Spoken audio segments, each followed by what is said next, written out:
우리 하나님께 영광을 돌립니다. 참 오신 것만도 감사한데 우리 안교 시간과 대예배 시간은 이렇게 특별한 찬양으로 하나님께 영광을 돌려주셔서 진심으로 감사를 드립니다. 다시 한번 교회를 대표해서 인사드립니다. 명절을 맞이해서 고향을 찾으신 또 우리 친치 가족들 이 집을 방문해 주신 여러 우리 하늘 가족 여러분들 진심으로 환영합니다. 저는 오늘 이 안식일 말씀의 시간에 초막절의 감사라고 하는 그런 제목을 가지고 같이 한 시간 동안 말씀의 은혜를 나누도록 하겠습니다. 먼저 하나님 말씀 우리 함께 교독합니다. 레위기서 23장 39절부터 44절까지 말씀입니다. 제가 먼저 읽겠습니다. 너희가 토지소산 거두기를 마치거든 일곱째 달 15날부터 이래 동안 여호와의 절기를 지키되 첫날에도 안식하고 여덟째 날에도 안식할 것이요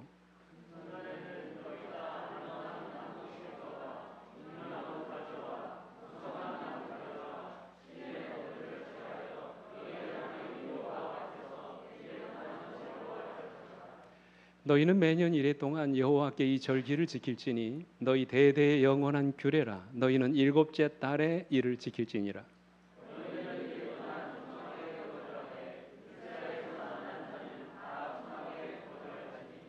이는 내가 이스라엘 자손을 애굽 땅에서 인도하여 내던 때에 초막에 거주하게 한 줄을 너희 대대로 알게 함이니라. 나는 너희의 하나님 여호와니라.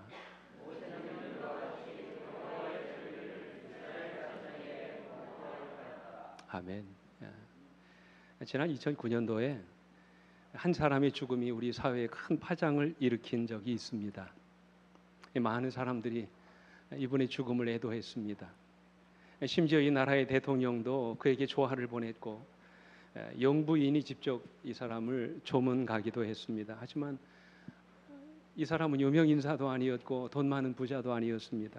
그저 일원동의 한 중국집에서 짜장면 배단으로 일했던 아주 평범하고 보잘것없는 그런 사람이었습니다. 여러분, 이 사람이 어렸을 때부터 고아원에서 자랐고요. 1년 6개월 동안 교도소에 수감된 적도 있는 전과자였습니다. 54세가 넘도록 장가를 들지 못해서 한 평도 되지 않은 고시원 쪽방에서 그저 짜장면 배단으로 일을 하다가 교통사고로 안타까운 죽음을 맞이한 김우수라고 하는 사람입니다. 아마 여러분도 이 사람을 기억하실 것입니다. 근데 여러분, 왜 많은 사람들이 이 사람의 죽음을 그렇게 애도합니까? 철저하게 나눔의 인생을 살았던 사람이었기 때문에 그렇습니다. 한 달에 70만 원씩 받는 월급 중에서 매달 10만 원씩 5명의 어린 아이들에게 후원금을 보냈습니다. 어떻게 보면 자기도 먹고 살기 힘든 이때에 자기보다 못한 아이들을 돕는 그런 인생을 살았던 것입니다. 가진 것이 많아서가 아니라 없는 가운데서도 주변의 사람들을 돌아보고 여기 아름다운 사랑을 베풀며 살아갔던 것입니다. 그렇다면 무엇이 그로 하여금 이토록 아름다운 나눔의 삶을 살게 한 것일까요? 그가 한 번은 교도소에 복역하던 중에 초록우산 어린이 재단이라고 하는 그 재단에서 나온 사과나무라고 하는 그 잡지를 읽게 됐습니다. 그 잡지에서 그는 불우한 환경에서 자라온 아이들의 사연을 읽게 됐어요. 이 사연을 읽다 보니까 누구 생각난 겁니까? 자기 생각이 난 것입니다. 참 불행하게 엄마 아빠로부터 버려져 가지고 어렸을 때부터 고아원에서 자란 자신의 처지가 생각난 것입니다. 그는 자기가 고아원에서 버려진 채 자기의 처지를 비관하고 그를 낳아준 부모를 원망하고 저주하는 그런 인생을 살았는데 이 책을 읽다 보니까 자기만 불행한 게 아니에요. 보니까 자기보다 더 못하고 더 어려운 처지에서 참으로 어려운 인생을 살아가는 아이들이 너무나도 많더라는 것이죠. 그 아이들의 이야기를 읽으면서 그 사람이 그런 생각을 했대요. 야, 그래도 나는 참 행복한 사람이구나. 그런 생각을 했다는 거예요. 그리고 그날부터 그의 인생이 달라지기 시작했습니다. 남을 돕고 싶은 마음이 생긴 것입니다. 그리고 그가 남을 도와줄 수 있는 아이들이 생겼을 때 자기가 인생을 이렇게 살아서는 안 되겠다고 마음에 결심을 했습니다. 하루에 이 사람이 평균 소주 2병에다가 담배 2갑을 피웠는데 아이들을 후원하면서 그 돈이면 한 달에 한 명의 아이들을 더 도울 수 있다는 그런 생각에 이 사람이 술, 담배를 다 끊어버렸어요. 그리고는 그것을 자기의 주업으로 삼으면서 평생 아이를 돕는 그런 삶을 살았던 거예요. 그것이 그의 가장 큰 기쁨이고 행복이라고 이야기합니다. 그런 이야기합니다. 나는 지금 행복합니다. 여러분, 무엇이 이 사람의 인생을 이렇게 전혀 다른 사람으로 바꾸어 놓았을까요? 그를 아는 모든 사람들은 한결같이 그의 감사하는 마음 때문이라고 말합니다. 그의 마음속에 감사가 시작되는 그 순간부터 자신이 얼마나 행복한 사람인지를 그가 깨닫기 시작했다는 거예요. 자기 행복을 좀 나누고 싶은 마음이 그 마음 가운데 들었던 것입니다. 한마디로 감사하는 삶이 그의 인생을 송두리째 바꿔놓은 것입니다. 그래서 아이작 윌튼이라고 하는 사람은 이런 말을 했어요. 하나님이 거하시는 곳이 두 곳이 있는데 하나는 천국이고 또 하나는 감사하는 마음이다. 여러분, 이 말씀에 동의하십니까? 하나님이 계시는 곳이 이 땅에 두 곳이 있는데 하나는 천국이고 또 하나는 뭐라고요? 감사하는 여러분의 마음속에 우리 하나님이 계신다고 말씀하셔서 그렇습니다. 여러분, 감사하는 마음에 행복이 있습니다. 감사하는 만큼 여러분의 인생이 행복해지게 되어 있습니다. 어느 우리의 삶에 행복이 없다면 어쩌면 우리의 삶에서 감사를 잃어버리고 있기 때문이 아닌지 모르겠습니다. 사랑하는 우리 성도 여러분, 여러분의 인생이 진정 행복해지기를 원하십니까? 여러분의 삶 속에 잃어버린 감사를 회복하는 그런 이 명절이 되시길 간절히 바랍니다. 특별히 저는 오늘 이 추석 명절을 맞이해서 고향을 찾아오신 분들과 함께 이스라엘 민족이 지켰던 이 3대 절기 중에 하나였던 이 초막절기에 대해서 좀 살펴봅니다. 초막절은 7월 15일부터 22일까지 이 유대력으로 티슬월입니다. 근데 이것을 오늘날 우리식으로 계산하면 지금 9월에서 10월 정도 됩니다. 그러니까 여러분, 유대인들이 지켰던 3대 절기가 있잖아요. 우리가 아는 것처럼 6월절이 있고 또 하나가 뭐가 있습니까? 오순절이고 그 다음에 이 초막절이 있습니다. 근데 이 유대인들이 지킨 명절 가운데 오늘 우리 한국인들이 지키는 이 추석 명절과 가장 유사한, 가장 비슷한 절기가 뭐냐면 이 초막절입니다. 그래서 초막절을 뭐라고 불렀습니까? 때로는 장막절. 왜냐하면 장막을 치고 바깥에서 산다고 해가지고 장막절이라고 하고요. 또 따로 뭐라고 했습니까? 수장절이라고 불렀죠. 곡식을 다 거두어들이고 창고에 모아들인 다음에 이제 절기를 지켰다 그래가지고 수장절이라고 불렀습니다. 근데 이 초막절에 반드시 하는 일이 하나 딱 있었어요. 그게 뭔지 아세요? 초막을 짓는 것입니다. 장막을 치고 그 지붕에다가 여러 가지 뭐 종려나무나 미루나무나 포도나무 가지들을 이렇게 올려가지고 지붕을 만들었어요. 이걸 가리켜서 뭐라고 그랬냐면 수코트라고 불렀습니다. 여러분, 이 장막절을 그들이 지킨, 초막절을 지킨 이유가 뭘까요? 여러분 아시는 것처럼 광야 40년의 세월 동안 그들의 길을 인도하신 하나님의 놀라운 인도하심을 뭐하도록 기억하게 하기 위한 것입니다. 뿐만 아니라 그 놀라운 하나님의 은혜를 그들이 항상 뭐하도록요? 감사하도록. 이 두 가지예요. 지난 인생 동안 그들의 삶을 인도하시고 보호하셨던 하나님의 특별한 인도하심을 뭐하도록? 기억하도록. 기억할 뿐만 아니라 우리의 삶 속에서 날마다 뭐하도록? 감사하도록. 이 초막절을 기억했던 것입니다. 물론 우리는 구약시대의 이스라엘 백성들처럼 이 절기를 그렇게 지키지는 않습니다. 근데 여러분, 이 초막절이 의미하는 그 의미를 살펴보면 대단히 유익합니다. 특별히 명절을 맞이해서 이 고향교회를 찾으신 여러분들과 함께 이 초막절을 주신 이유가 과연 무엇인가? 과거 이스라엘 백성들이 초막절을 지키면서 그들이 하나님께 감사했던 그 감사의 의미가 과연 무엇인가? 살펴보는 것은 대단히 중요한 일이라고 생각됩니다. 물론 하나님의 인도하심과 수확에 대한 기쁨을 감사하는 그런 목적으로 그들이 이 절기를 지키기도 했지만 이 초막절에는 굉장히 깊은 의미가 있어요. 그들이 명절이 모여서 이렇게 하나님께 감사하고 하나님께 감사의 제물을 드렸던 그 더 중요한 이유가 있습니다. 여러분, 그게 뭔지 아세요? 그들이 초막절을 통해서 하나님께 드린 이 감사는 첫째로 가정에 대한 감사입니다. 자, 어디에 대한 감사라고요? 가정에 대한 감사예요. 여러분, 제가 아까 말씀드렸습니다만 초막절에 그들이 짓는 이 장막을 뭐라고 부른다고 그랬어요? 좀 우리말은 아니지만 뭐라고 부른다고 그랬습니까? 잊어버리셨어요? 가운데 있네, 빨간 글씨. 뭐라고요? 수코트라고 불렀어요. 이 장막인데 초막으로 짓는다 그래서 수코트라고 불렀습니다. 근데 여러분, 놀라운 사실은 이 수코트를 반드시 가족들이 함께 모여서 만들었습니다. 절기를 지키기 전에 온 가족들이 모여서 이 수코트를 만들었습니다. 그러므로 이 수코트는 가족에 의해서, 그리고 가족을 위해서 만들어지는 가족들만의 공간이었습니다. 여러분, 이것은 무엇을 의미하는 것일까요? 이 절기를 통해서, 이 수코트를 통해서 가족의 소중함을 다시 한번 일깨워주기 위함이었습니다.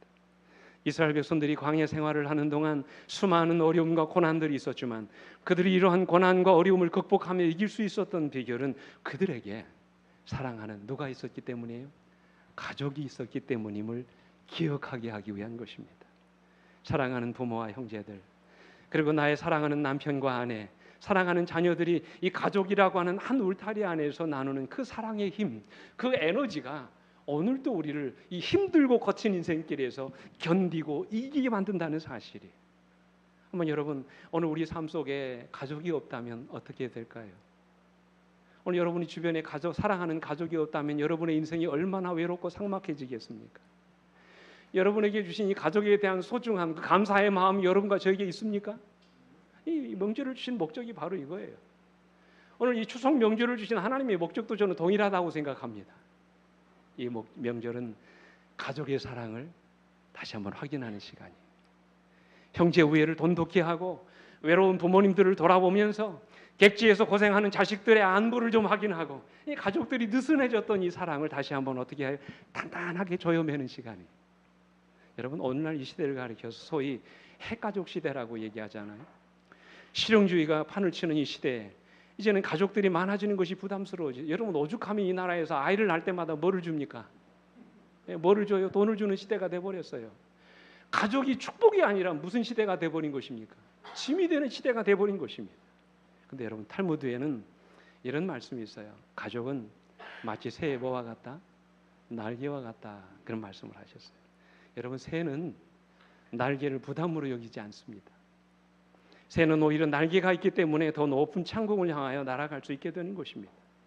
가족이 있기 때문에 우리는 이 거친 세상을 더 힘있게 날아올 수 있게 되는 것입니다. 가족이 없는 세상 너무 삭막하지요.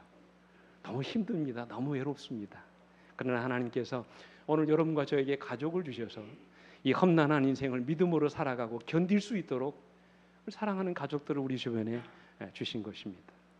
실제로 가족이라는 존재가 인생을 살아가는 데 얼마나 큰 힘이 되는지 모릅니다. 물론 가족 때문에 어려움을 당하는 일도 있습니다. 어느 때는 차라리 없으면 좋겠다고 생각이 들 때도 있어요. 한 울타리 안에서 헤어지지 못해 사는 부부도 있습니다. 원수자 같은 자식 때문에 마음고생하는 그런 부부들도 있습니다. 속담에 가지 많은 나무에 뭐가 없다고요? 바람 잘 날 없다라고 하는 그런 속담이 있는 것처럼 좀 자식 때문에 소가리를 하는 부모들이 얼마나 많은지 모릅니다. 그럼에도 불구하고 자식은 부담이 아니라 하나님이 주신 복입니다. 그죠? 자식 때문에 우리가 당하는 어려움도 있지만 그보다 더 놀라운 하나님의 축복이 있는 것입니다. 그들로 인해서 얼마나 많은 용기와 위로를 얻습니까? 가족이 있으므로 우리가 얼마나 많은 희망과 이 험난한 세상을 살아갈 힘을 얻습니까? 그러면 여러분, 가족은 짐이 아니라 복입니다. 믿으십니까? 그래서 우리 어느 시인은 이런 말을 했어요. 인간이 낙원을 잃어버린 이후에 이 낙원과 가장 비슷한 것이 있다면 그것은 어디라고요? 가정뿐이다. 가정을 잃어버린 사람은 뭐라고요? 모든 것을 잃어버린 사람입니다. 우리는 다 가족이 있습니다만 명절이 올 때마다 참 더 외로워지는 사람들이 있습니다. 누군지 아세요? 누굽니까, 여러분? 가족이 없는 사람이죠. 그죠? 근데 여러분, 우리에게 가족이 있어서 명절 때마다 이렇게 돌아볼 수 있는 부모가 계시고 형제가 있다는 것, 자식이 있다는 것 얼마나 큰 축복입니까? 제가 얼마 전에 읽었던 이 책 중에 가족과 한 시간이라고 하는 그 책이 있습니다. 신윤철 작가가 쓴 이 책인데 이 책에 보면 참 감동적인 한 이야기가 나와요. 그 책에는 한 김 사장님, 회사를 운영하는 사장의 이야기가 나오는데 이 사장이 원래는 식당에다가 식자재와 주방기기를 납품하는 그 업체의 영업부장이었습니다. 근데 하루는 자기가 거래하던 식당의 한 주인이 그 식당을 헐값에 내놓은 것입니다. 매물로 내놓은 거예요. 이 가족들과 상의를 했어요. 이 식당을 내가 운영해서 해보면 어떻겠느냐. 가족들과 이제 상의한 다음에 고민하다가 드디어 이제 식당을 운영해서 식당 주인이 된 것입니다. 식당을 오픈한 후에 얼마 동안은 장사가 아주 잘 되는 것처럼 보였습니다. 근데 딱 3주일이 지나니까 손님이 줄어들기 시작합니다. 아예 드문드문 손님이 오기 시작합니다. 흔히 말하는 이제 개업발이 이제 사라지기 시작한 것입니다. 이제는 개업 손님들이 줄어들고 그 빈자리를 인근 주민들이 좀 오셔야 되는데 좀처럼 손님들이 늘어나지 않은 것입니다. 얼마나 걱정이 될까요? 부채는 늘어나고 직원들 월급을 줘야 되는데 손님은 없고 고민하던 이 김 사장은 어느 날 불 꺼진 식당에서 손님들이 남기고 간 소주를 따라가지고 한 대 모아서 이제 들여마시고 한숨과 걱정으로 시간을 보내다가 아주 늦은 시간에야 자기 집에 이제 돌아갔습니다.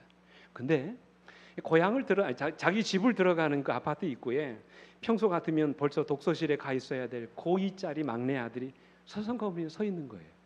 아빠가 물었습니다. 너 왜 독서실에 안 가고 여기 있냐 물었더니 이 김 사장의 물음에 아들이 아무 대답하지 않고 내민 것이 바로 아들의 저금 통장이었대요.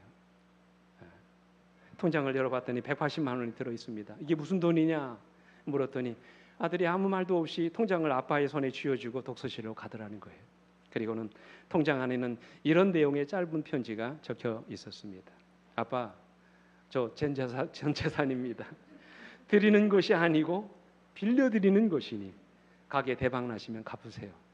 아빠의 자존심 무너질까 봐 주는 게 아니라 빌려드리는 거라고. 그리고 아빠 이 돈으로 찌라시라도 돌리고 메뉴 좀 개발하세요. 이 순간 김 사장의 마음속에 뭔가 속에서 아주 뜨거운 것이 울컥 이렇게 솟구쳐 오르는 감동을 느꼈다. 내가 이렇게 살아서는 안 되겠다. 뭐라도 다시 마음 먹고 해야 되겠다. 우리 식당이 운영이 안 되는 문제가 뭔가 해결책이 뭔가를 놓고 이 사장이 고민하기 시작합니다. 여러분, 이 아들이 보내준 통장은 단순히 180만 원이라는 돈이 아니라 이 김 사장에게 가족이라는 존재를 다시 생각하게 해주는 하나의 계기가 됐다는 거예요. 그동안은 내가 식당을 운영하다가 잘못되기를 한다면 내 가족이 어떻게 될까? 이 가족에 대한 부담 때문이었습니다. 부담이 있었습니다. 그런데 이 아들의 통장이 마음속에 어떤 생각을 들게 했어요. 나에게는 뭐가 있다? 가족이 있다. 내가 왜 절망할까? 가족이 있는데 내가 무슨 걱정인가? 이런 생각이 들게 했다는 것이죠. 김 사장은 그런 자신감을 바탕으로 메뉴를 단순화시키고 단골 손님들에게 마일리지를 제공하는 아주 특별한 방법을 통해서 불과 1년 만에 그 식당을 성공적인 사업체로 만들어 놓았다는 그런 이야기예요. 이 저자는 이 책에서 이런 얘기를 합니다. 좋은 가족에서 위대한 가족으로 가야 한다면 이제 가족은 단순히 정으로 뭉친 혈연 관계가 아니라 삶의 가치를 공유하고 서로의 행복을 위해서 함께 성장하고 성공할 수 있도록 어떤 관계가요? 도와주는 관계가 되어야 한다. 그래서 여러분, 부담이 아니라 가족은 서로 뭐하는 존재가 되어야 된다고요? 도와주는 관계가 되어야 된다. 그래서 제가 오래전에 읽었던 미국의 인기 작가 중에 하나인 에마 먼베크라고 하는 사람이 지은 가족의 미쳐라라고 하는 책이 있습니다. 근데 이 책에서 가족에 대해서 이렇게 말합니다. 아마 많이 공감하실 거예요. 들어보십시오. 가족, 그것은 우리로 하여금 병을 같이 앓게 하고 같은 치약을 쓰게 하며 디저트를 더 먹겠다고 다투게 하고 서로의 샴푸를 몰래 훔쳐 쓰게 하며 돈도 빌려주고 아픔을 주기도 하면서 또 그 아픔을 달래주기도 하는 울고 웃으며 사랑하게 만드는 작고 신비로운 끈이다. 각자의 방문을 잠그고 살다가도 어려운 고통에선 모두가 힘을 합쳐 서로를 지켜주는 그런 특별한 삶을 살아가게 하는, 우리를 하나로 묶어주는 보이지 않는 끈, 그것이 가족이다. 여러분, 그런가요? 오늘 여러분에게도 이런 보이지 않는 끈이 있습니까? 우리 영감의 글에서 선지자는 이렇게 말씀하셨어요. 많은 사람들은 가정을 즐거움을 누리는 장소로, 매혹적인 곳으로 만드는 방법을 배워야 한다. 감사하는 마음과 친절한 외모는 부나 사치보다도 더욱 가치 있는 것으로, 만일 그곳에 사랑이 있으면 단순한 일로 만족하는 것이 가정을 행복하게 만들 것이다. 중요한 것은 오늘 우리의 가정에 뭐가 있느냐 하는 거예요. 사랑이 있느냐 하는 것입니다. 세상의 부귀영화를 누리지 못해도 가족이 사랑으로 서로 하나가 되어 있다면 가족들은 아주 작은 사소한 것으로도 마음의 행복을 느낄 수 있게 된다는 그런 말씀이에요. 사랑하는 우리 성도 여러분, 우리에게 사랑하는 가족을 주신 하나님께 먼저 감사하시게 되길 간절히 바랍니다. 그리고 내가 힘들고 어려울 때마다 나를 붙들어주고 용기를 주고 힘을 주는 나의 사랑하는 아내가, 나의 남편이, 그리고 부모가 있음을 인하여 감사하시게 되길 간절히 바랍니다. 그러므로 이 스코트라고 하는 초막은 사랑의 보금자리고 마음의 안식을 누리는 피난처라고 할 수 있습니다. 그래서 그들이 이 스코트라는 보금자리를 만들어 놓고 온 가족이 그 안에서 함께 노래 부르고 사랑을 고백하고 함께 음식을 나누며 축제를 보냈던 것입니다.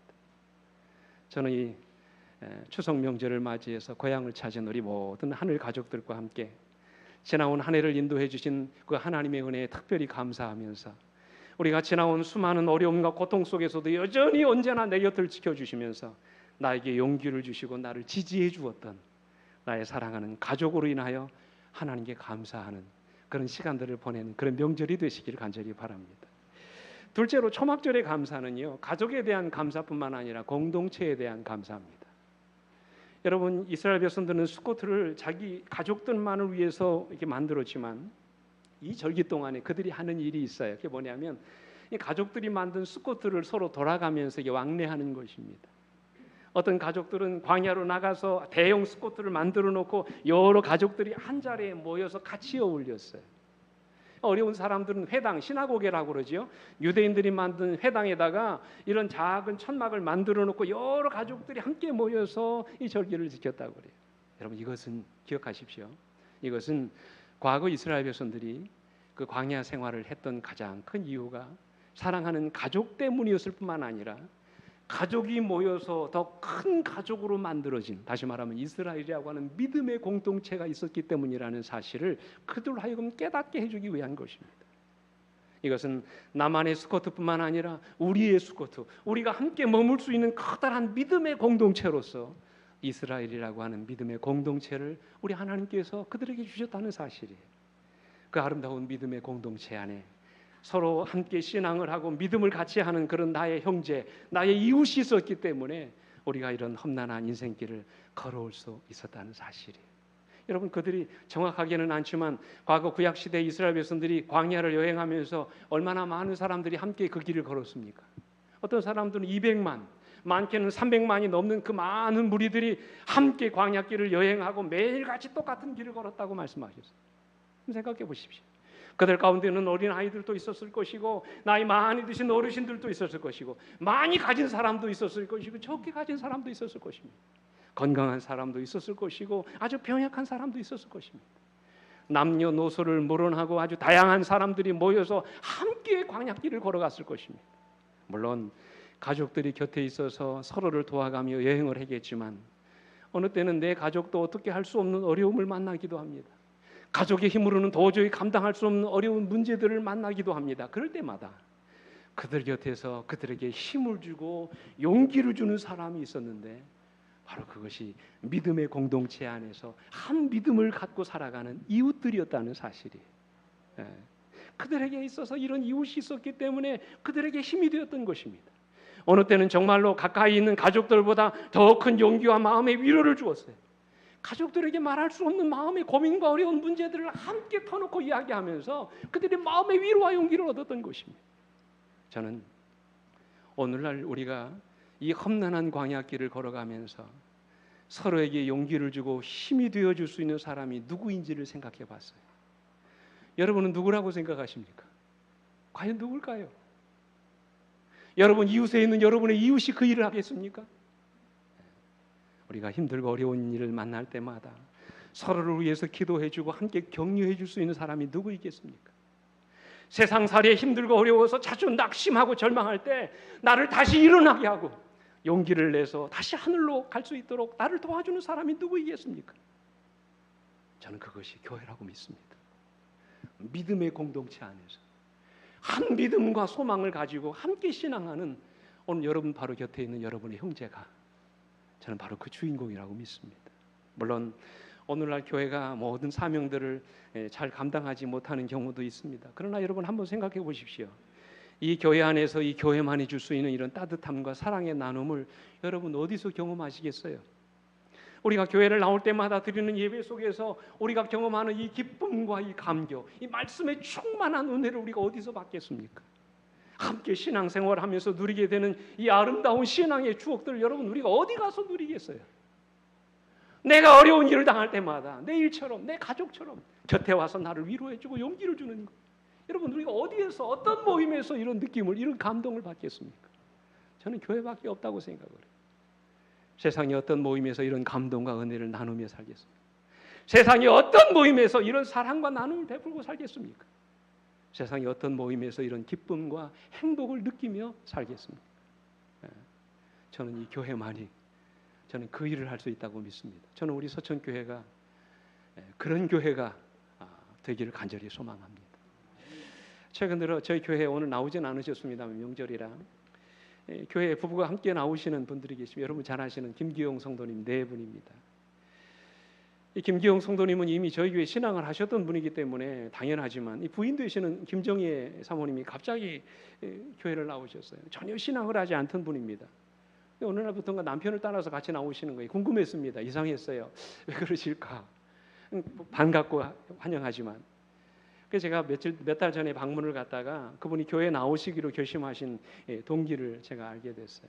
여러분 아시는 것처럼 3년 전에 우리 김기영 성도님이 고관절 골절이 되셨습니다. 그래서 3년 전에 이제 수술을 받고 지난 2년 동안 이제 회복을 하셨는데 회복이 안 되셔가지고 얼마나 고생하셨는지 방문을 가면 갈 때마다 이분이 절망하시는 거예요. 내가 이러다가 죽으면 어떻게 되냐고. 다른 사람들처럼 병 속에 누워가지고 그냥 죽게 생겼다고 늘 막 그것 때문에 고민을 하시는 거예요. 더군다나 코로나로 인해서 찾아오는 사람도 없고 얼마나 외로우신지 어쨌든 주기적으로 방문을 갔습니다. 방문 갈 때마다 말씀으로 용기를 드리고 함께 기도했습니다. 힘을 내시라고 뭐 회복이 좀 더딜지라도 반드시 하나님 치료하신다고 용기 잃지 마시라고 그렇게 기도했어요. 붙잡고 그랬더니 진짜 어느 날부터인가 다리에 힘이 생기고 걸을 수 있게 되셨어요. 이제는 자동차를 운전할 수 있을 만큼 건강이 좋아지셨어요. 모든 것이 하나님의 은혜였습니다. 그래서 이분이 신앙을 회복하고 다시 나오게 된 거예요. 근데 더 놀라운 사실은 본인만 나오시는 것이 아니라 이 부인까지도 같이 나오시는 거예요. 저는 그 이유를 나중에서야 알게 됐어요. 한 번은 방문을 갔는데 이분이 방문을 가도 좀처럼 자기 속내를 끄집어내 놓지 않습니다. 웬만해서 자기 말을 하지 않아요. 그냥 곁에서 그냥 가만히 듣고만 계십니다. 근데 그분이 자기 마음을 다 털어놓으세요. 그분은 아주 오래된 불교 신자였습니다. 그래서 그분이 젊었을 때 남편이 교회 가는 것이 너무 싫었대요. 교회에서 방문을 오면 일부러 목사님을 피해 다녔다고 그러십니다. 왜냐하면 이 교회 나오라고 할까 봐, 예수 믿으라고 할까 봐 일부러 피해 다녔다는 거예요. 그래서 제가 어떻게 물었습니다. 어떻게 교회 나오기로 결심하셨어요? 그렇게 물었더니 그분이 그렇게 말씀하세요. 젊었을 때는 멋내는 거 좋아하고 쉽게 얘기해서 배울 만큼 배웠기 때문에 콧대가 높아가지고 신앙을 갖는 것에 대해서 전혀 관심이 없었습니다. 그런데 나이가 들어서 이 몹쓸병에 걸리고 당뇨를 앓고 계시거든요. 몹쓸병이 걸리고 귀까지 어두워져서 사람 목소리를 들을 수 없게 됩니다. 게다가 남편마저 저렇게 오랫동안 누워서 고생을 하는 모습을 보면 정말 힘든 세월을 보냈다. 그러면서 이분이 깨달은 것이 있어요. 야, 내가 아무것도 아니구나. 대단한 존재인 줄 알았는데 정말로 내가 이렇게 살다가 죽을 수밖에 없는 정말 불쌍한 인생이라는 사실을 이분이 그때 깨닫게 된 거예요. 근데 이런 우리를 계속해서 방문해 주시고 기도해 주시는 모습에 정말 마음의 감동을 받았대요. 우리가 가장 외롭고 고통스러웠던 순간에 끊임없이 우리를 찾아오셔서 우리가 혼자가 아님을 깨우쳐 주신 것이 너무나 은혜로워 봤다는, 감동을 받았다는 거예요. 그러면서 이분이 이런 말씀을 하세요. 여러분 들으라고 제가 공개하는 것입니다. 교회에 와서 앉아 있으면 사람 대접을 받는 것 같아서 그렇게 행복할 수가 없습니다. 너나 할 것 없이 와서 인사해주고 따뜻하게 맞이해 주시는 모습에 저희들이 살아있는 것 같아 행복합니다. 비록 귀가 어두워서 목사님의 설교를 제대로 들을 수는 없지만 교회에 나오면 마음이 그렇게 편안하고 행복할 수가 없습니다. 그래서 교회에 나오고 싶습니다. 이 감동 아닙니까, 여러분? 사랑하는 성도 여러분, 이것이 진정 교회의 모습이어야 하지 않을까요? 그저 함께 있기만 해도 행복해지는 곳, 사람이 사는 것처럼 느껴지게 만드는 곳, 힘들고 어려울 때마다 마음의 위로와 용기를 얻는 곳, 세상에서 상처받은 사람들이 이곳에 와서 마음의 위로를 받고 새 힘을 얻을 수 있는 곳, 저는 그곳이 교회가 되어야 한다고 믿습니다. 영감의 글은 이렇게 말씀하세요. 비록 약하고 결함이 있어 보이나 교회는 하나님께서 특별한 의미에 있어서 당신의 최고의 관심을 쏟으시는 대상이다. 교회는 하나님의 은혜가 실현되는 장소로서 하나님은 그 안에서 심령을 변화시키는 당신의 능력을 나타내시기를 기뻐하신다. 하나님의 교회는 다양한 은사와 성령의 능력을 충만하게 받은 여러 성도들이 모인 공정이다. 자, 그 다음 말씀 같이 한번 읽겠습니다. 이 말씀 시작. 그들은 저희가 도와주고 축복하는 사람들의 행복에서 저희의 행복을 찾을 것이다. 여러분, 그게 교회예요. 그런 교회가 되어야 합니다. 그런 믿음의 공동체가 되어야 돼요. 저는 우리 하나님께서 서천교회라고 하는 스쿼트를 허락해 주신 걸 인하여 감사드립니다. 지난 한 해 동안 정말로 많은 어려움과 고난이 우리 신자들의 삶 가운데 있었습니다. 사업의 어려움을 만난 분도 계셨고 육체적인 질병과 고통 가운데 사신 분도 있었고 사랑하는 가족을 잃은 슬픔을 경험하신 분도 계십니다. 그러나 그 많은 어려움의 시간들 속에서 언제나 그들의 곁을 지켜주고 항상 서로를 위해서 기도해 줄 수 있는 사람, 용기 잃지 말라고, 절망하지 말라고, 끝까지 우리 함께 하늘까지 같이 가자고, 같이 위로하며 용기를 줄 수 있는 곳, 바로 여러분 이곳이 바로 교회가 되어야 하는 것입니다. 마지막으로 이 초막절의 감사는 우리가 장차 하늘에서 누리게 될 영원한 삶에 대한 감사예요. 여러분 초막절마다 이스라엘 백성들이 한 일이 뭔지 아십니까? 아까 제가 말씀드렸죠. 초막을 짓고 자기가 살던 집에서 어떻게 합니까? 나가서 일주일 동안 살았어요. 이게 무슨 일인 줄 아세요?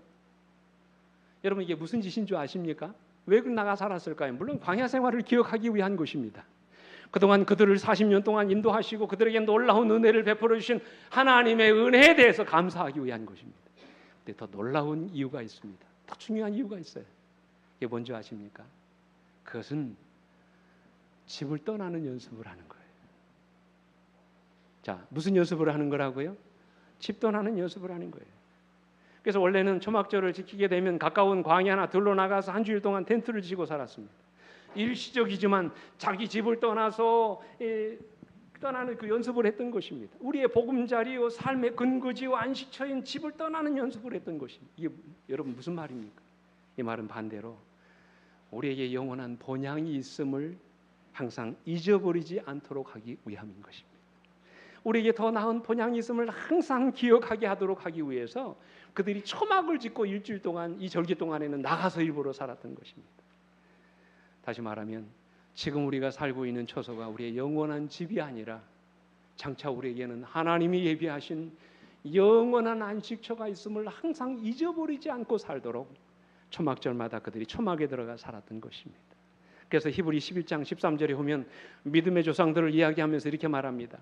이 사람들은 다 믿음을 따라 죽었으며 약속을 받지 못하였으되 그것들을 멀리서 보고 환영하며 또 땅에서는 외국인과 나그네임을 증언하였느니라. 그랬어요.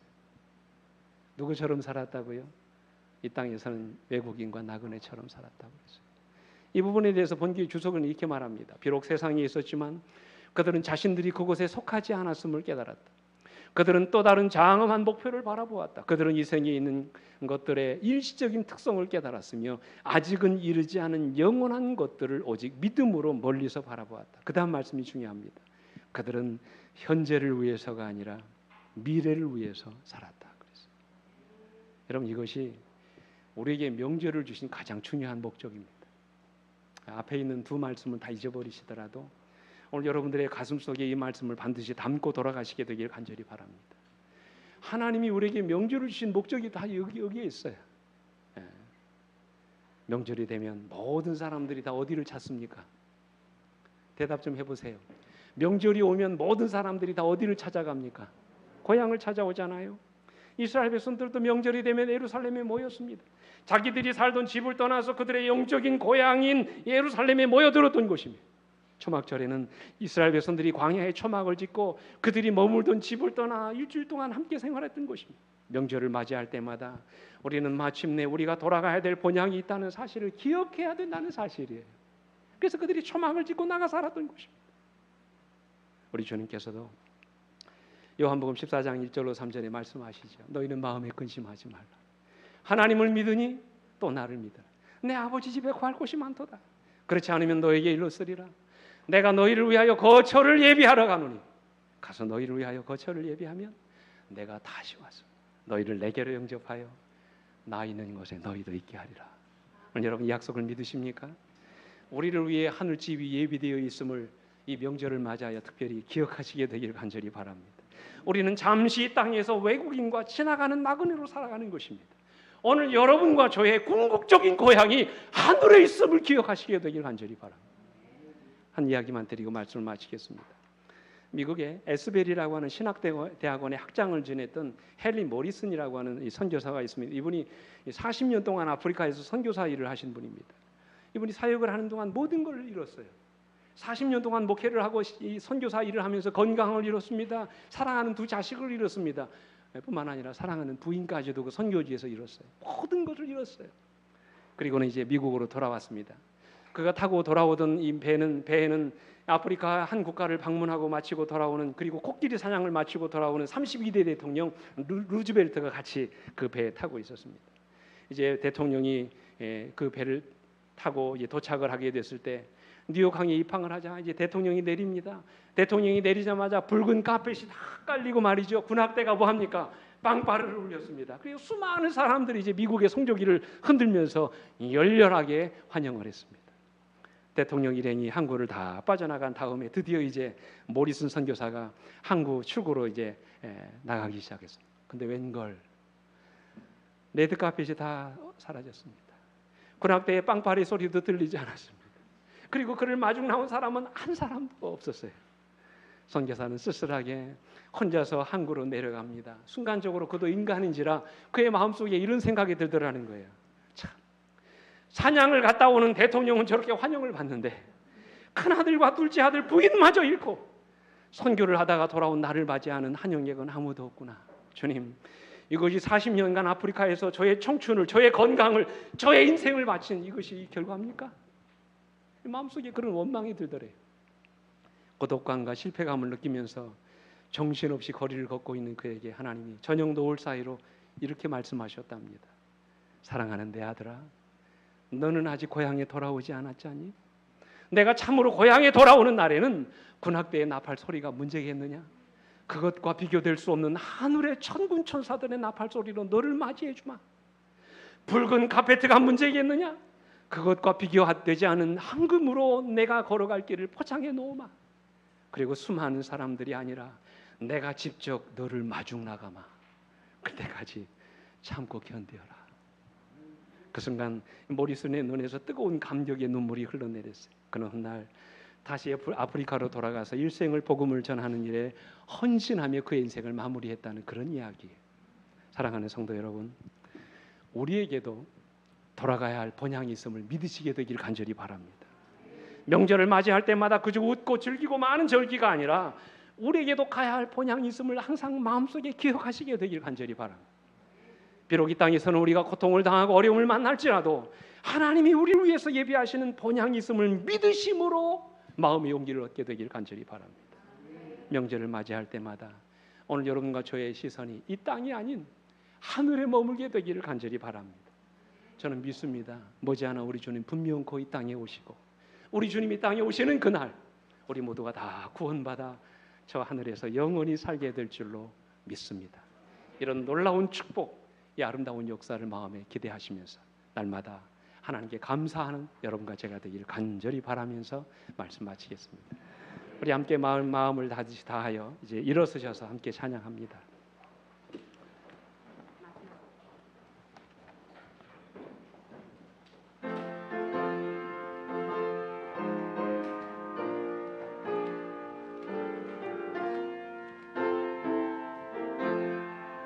나의 영원하신 기요 생명보다 귀하다. 나의 갈 길 다가도록 나와 동행하소서. 주께로 가까이 주께로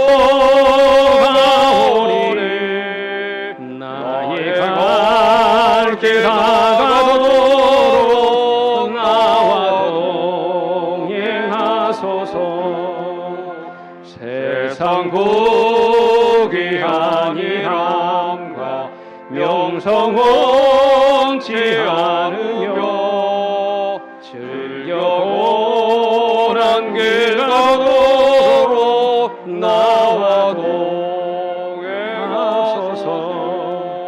주께로 가까이 주께로 가오니 나의 갈 길 다가도록 나와 동행하소서.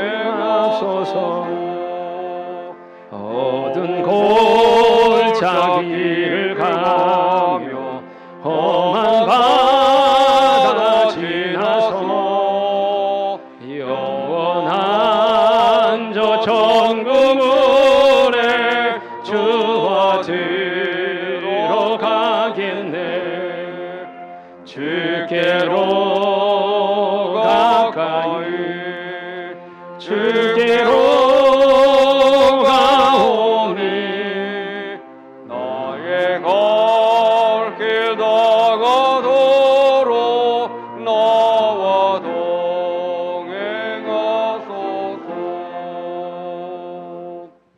아버지, 나 혼자서는 결코 걸을 수 없는 이 거친 인생의 광야길에 사랑하는 가족을 우리 곁에 허락하셔서 아버지 감사합니다. 내가 힘들고 어려울 때마다 가족처럼 나를 찾아와서 함께 기도해주고 나의 연약한 믿음을 붙들어주는 믿음의 동역자들이 내 곁에 있게 해주셔서 감사합니다. 무엇보다 감사한 것은 이 험난한 인생, 이것이 우리 인생의 모든 것이 아니라 우리를 위해서 하나님께서 영원한 하늘 본향을 유업으로 약속해 주셨사오니 감사합니다. 세상에서 어떤 위험과 위기를 만날지라도 우리 모든 성도들 절망하지 않게 하여 주옵시고 날마다 하나님께 감사하며 이 아름다운 믿음의 행진을 끝까지 함께 가실 수 있도록 하나님 은혜 베풀어 주시옵소서. 함께 머리 숙인 주의 종들 가운데는 인생의 크고 작은 어려움과 위기를 만난 주의 종들이 있습니다. 특별히 육신의 질병으로 고통을 안고 주님 전을 찾은 사랑하는 주의 아들들이 있습니다. 오늘 이 거룩한 전에 처음으로 첫 발을 디딘 사랑하는 주의 따님도 계십니다. 아버지 하나님, 이들의 걸음이 연약해지지 않도록 붙들어 주시옵소서. 이들이 마침내 하늘까지 함께 갈 수 있는 복된 걸음이 될 수 있도록 하나님 이들을 붙들어 주옵시고 그들의 병약한 육신과 영혼을 하나님 치유해 주시옵소서. 이제는 우리 아버지 하나님의 놀라우신 은혜와 그 아들 예수 그리스도의 다함이 없은 십자가의 사랑과 오늘 또 우리를 치료하시고 날마다 새 힘을 얻게 하시는 성령 하나님의 감화 감동하심이 오늘 이 말씀을 듣고 하나님께 감사하며 살아가기로 결심한 주의 성도들 위해 이제로부터 영원토록 언제나 함께해 주시옵기를 우리의 구주이신 예수 그리스도의 이름으로 간절히 축원하옵나이다. 아멘.